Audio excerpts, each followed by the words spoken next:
Well, hello everyone! I'm glad you clicked this video.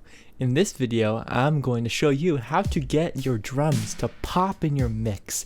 Kind of like 21 Pilots Vessel drums. If you know what I'm talking about, their drums are very punchy. The toms are up at front of the mix. They're really nicely mixed together, and I don't have my own acoustic drum microphone, so I can't record mine, plus my actual kit sounds like trash, so I'm not going to use that. I'm going to be using programmed drums, and as you see, these are the programmed drums. So I have chosen a pop rock kit, the kick drum. Also, make sure if you're going to use each drummer, make sure you split them all into different microphones.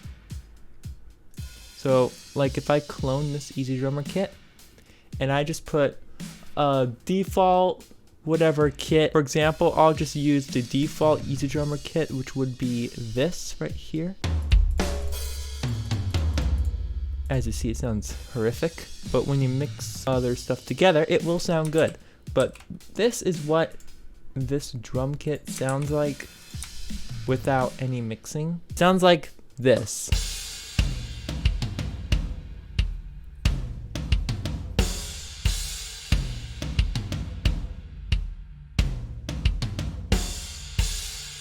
Okay, so one problem. There's loads and loads of ambience present. Like this. AMB, that stands for ambience. You want to turn that down. You want to turn on the reverb? No reverb. You don't want much overheads. And you really want your snare to be in front and your kick drum. Also turn... you want to turn the overhead a little bit down.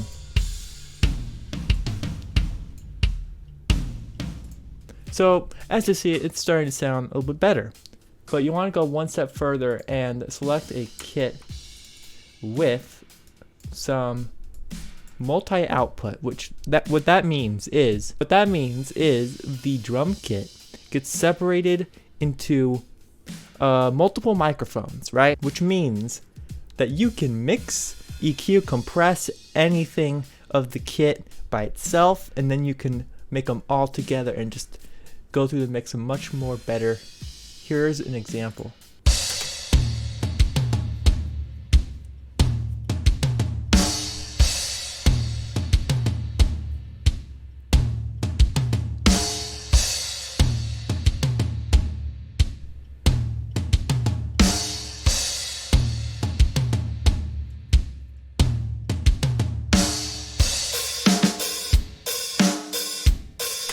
I'll stop it there because that's not the best part.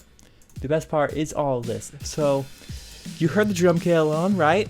But you should hear it in the mix. It's going to sound great. Also, if you don't know, this is Holding On To You by 21 Pilots. This is a remake. This is all remade in this program. So yeah, it's not the instrumental, it's my own. Okay, and play.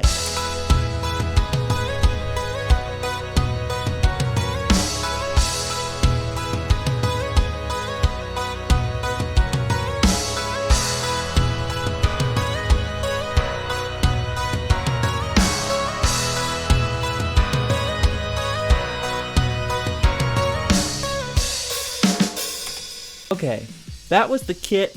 As you heard, the toms, they were really popping. They weren't over in the background or anything. They're up front, in your face. They were nice and easy to hear. You can hear the nice tone, the beautiful resonance of it, all the niceness of it. I'll just put the tom microphone.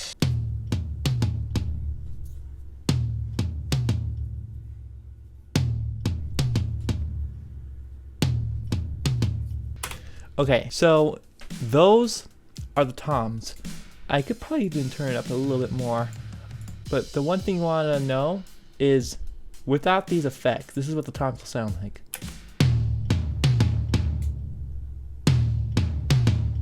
The toms are just sustaining so long, they're held out way too long, you need to cut them short.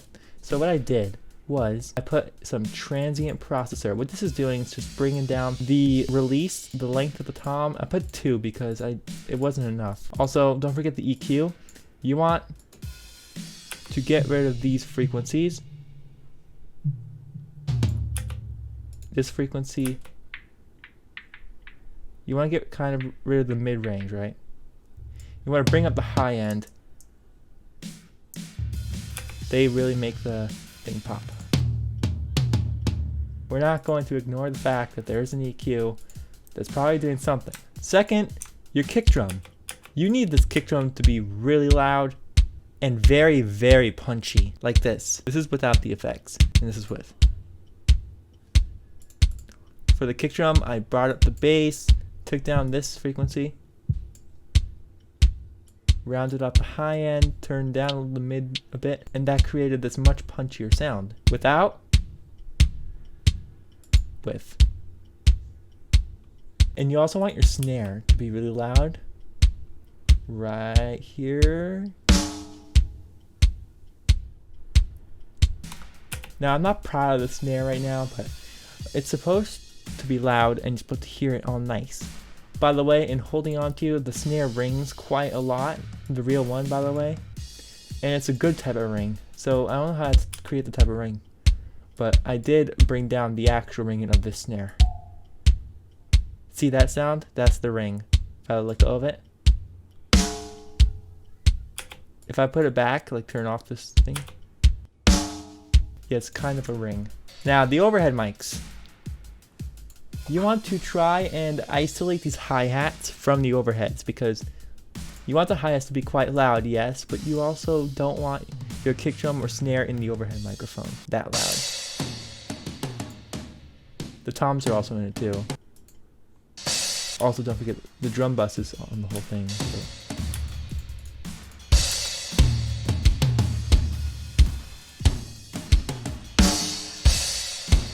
See, if I turn off the direct mics for the kick, snare, and toms, you're going to hear.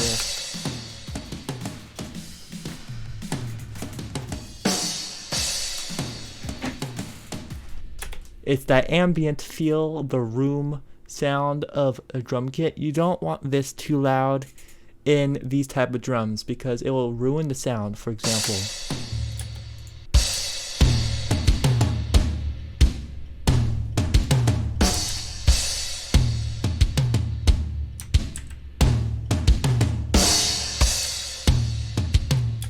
yeah, you don't want them too loud or else it's not going to sound like what you want to achieve.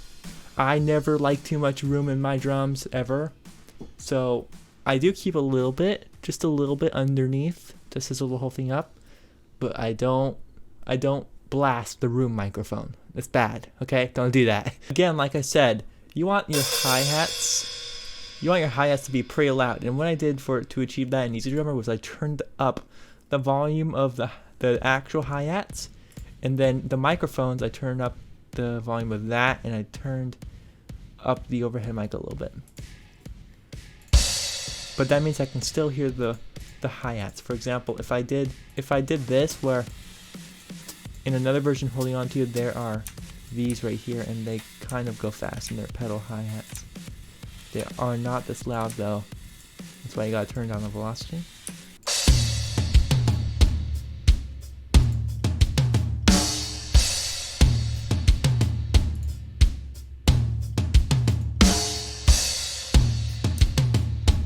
See, that works. I might just keep that in, by the way. I'll keep that in. Hi-hats. Make sure the hi-hats sound like they're in the background a little bit, but not too much. Like,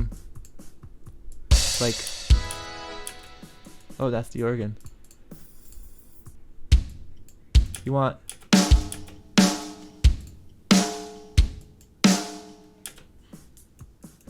Let me just, I'm gonna recreate the Guns for Hands drums really quick. Ready?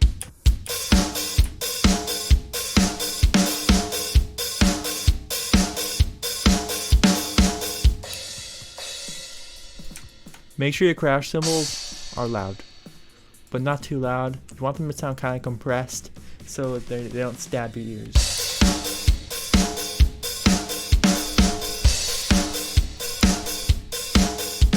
I mean, Guns for Hands has those loud toms too, so it'll sound good right here.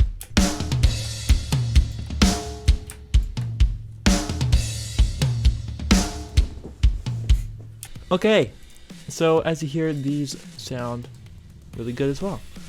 The toms are definitely a key part to having these type of drum sound. In case, I know some of you probably do want to hear this, so I'm going to just show you these clips by himself. So there's this piano. Oh, make sure it's at the right BPM. That'd be a good idea. Okay, so the piano, it has a long range of notes. Oh my god. It's high notes, and then after those go a bit sustained, lower octave notes come in, along with loud bass note, okay? So it's this poppy sound. Okay, here's the piano.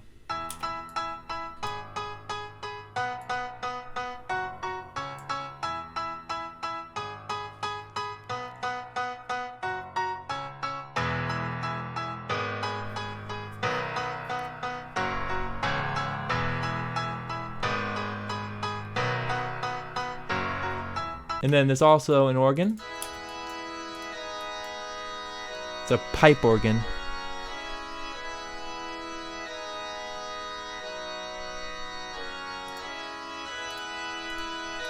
High notes get added in.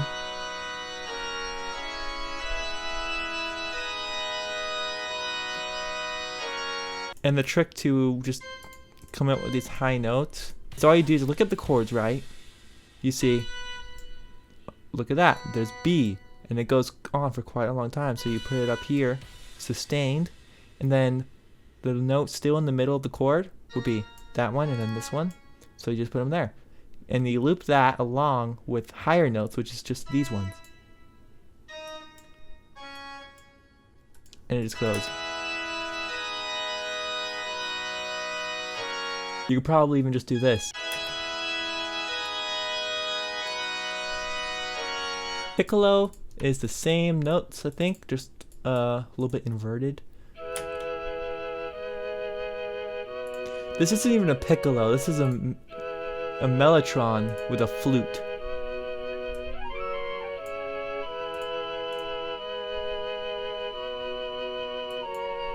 Normally these sounds are in Logic, but I recreate them. It's this stuff.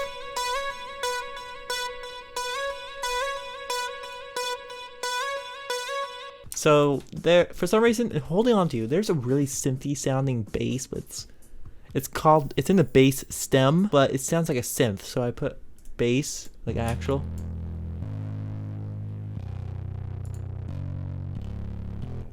And then I put synth bass on top. It kind of sounds like the original, probably. Probably not.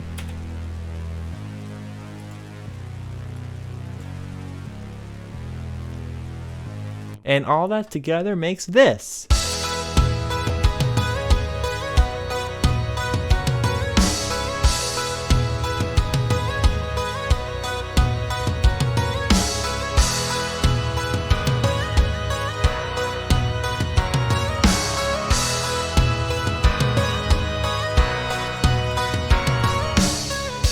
You know, just for fun, I'm gonna make this on the video.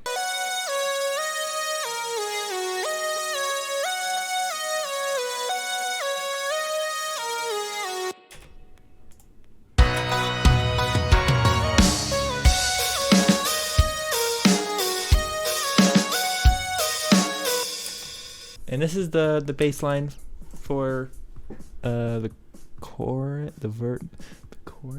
pre-chorus. That's the word I'm looking for.